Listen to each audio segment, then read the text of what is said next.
வணக்கம் நேயர்களே. ஃபீபாவின் இன்றைய காலை தியானத்திற்காக உங்களை அன்புடன் வரவேற்கிறேன். ஃபீபா நேர்களுக்கு அன்பின் வாழ்த்துக்களை தெரிவித்துக் கொள்கிறேன். இந்த நாளிலும் 2 பேதுரு 1வது அதிகாரம் 12வது வசனத்திலிருந்து வாசிக்கிறேன். இது நிமித்தம் இவைகளை நீங்கள் அறிந்தும் நீங்கள் இப்பொழுது அறிந்திருக்கிற சத்தியத்தில் உறுதிப்பட்டிருந்தும் உங்களுக்கு இவைகளை எப்பொழுதும் நினைப்பூட்ட நான் அசதியாயிரேன்.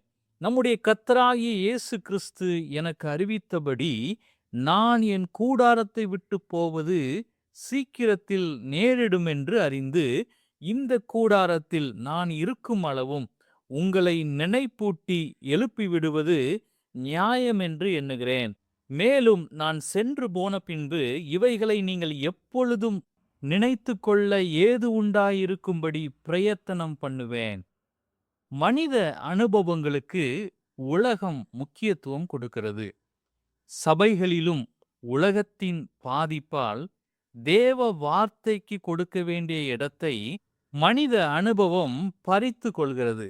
நம் அனுபவம் எவ்வளவு உண்மையாயிருந்தாலும் அவை யாவும் தேவ வார்த்தையை மறைத்து விடக்கூடாது என்பதிலே நாம் கவனமாயிருக்க வேண்டும். தேவ வார்த்தையின் மீது உள்ள நம்பிக்கை, தேவ வார்த்தையின் மீதுள்ள விசுவாசத்துல நாம் உறுதியாயிருக்க அழைக்கப்படுகிறோம்.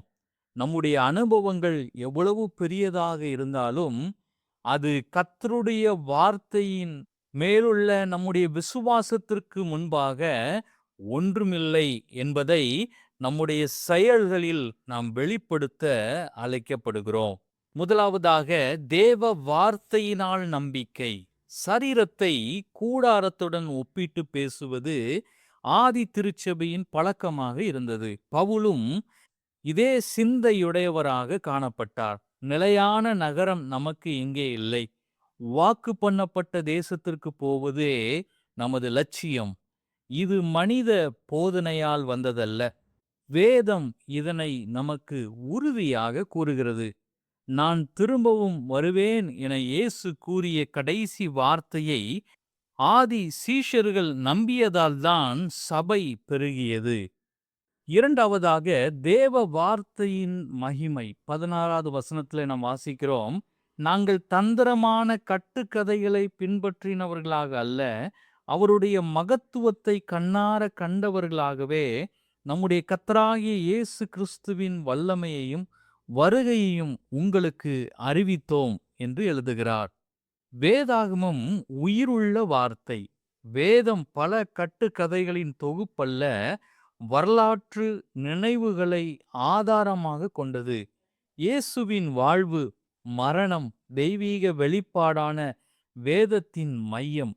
நான் வாசித்த இந்த 2 பேதுரு 1வது அதிகாரம் 16வது வசனத்தின் வார்த்தைகள் பேதுரு மறுரூபமலையின் அனுபவத்தை மேற்கோள் காட்டுகிறார். அப்பொழுது அவர் பார்த்ததை விட அவர் கேட்டதை முக்கியப்படுத்துகிறார். கிறிஸ்தவ வாழ்வில் அனுபவங்களுக்கு இடம் உண்டு, ஆனால் அவை யாவும் தேவ வார்த்தையால் சோதிக்கப்பட வேண்டும். இறுதியாக 2 பேதுரு 1வது அதிகாரம் 19வது வசனத்திலிருந்து நாம் வாசிக்கும் போது அதிக உறுதியான தீர்க்க தரிசன வசனமும் நமக்கு உண்டு. பொழுது விடிந்து விடிவெள்ளி உங்கள் இருதயங்களில் உதிக்கும் அளவும் இருளுள்ள ஸ்தலத்தில் பிரகாசிக்கிற விளக்கை போன்ற அவ்வசனத்தை கவனித்திருப்பது நலமாயிருக்கும்.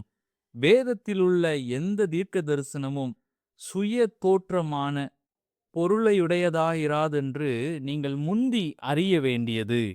என கருமையான கர்த்தருடைய பிள்ளைகளே, பாவம் பிசாசின் வல்லமையால் இவ்வுலகம் இருளில் வாடுகின்றது. இருளில் மக்கள் பாதை தெரியாமல் தவிக்கின்றார்கள். தேவ வார்த்தை நம் பாதைக்கு வெளிச்சமாயிருக்கிறது. எழுதியவர்களின் கற்பனையால் அல்லது அறிவின் முயற்சியால் வேதம் உருவாகவில்லை. எவ்வாறு ஒரு படகு காற்றினால் தண்ணீரில் கொண்டு செல்லப்படுகிறதோ அவ்விதமாக ஆவியானவரால் அவர்கள் நடத்தப்பட்டார்கள். என கருமையான கர்த்தருடைய பிள்ளைகளே, வேதத்தின் மூலம் தேவ சத்தத்தை கேட்பது ஒரு சிலாக்கியம். அதை பிறரோடு பகிர்ந்து கொள்வது மாபெரும் சிலாக்கியம்.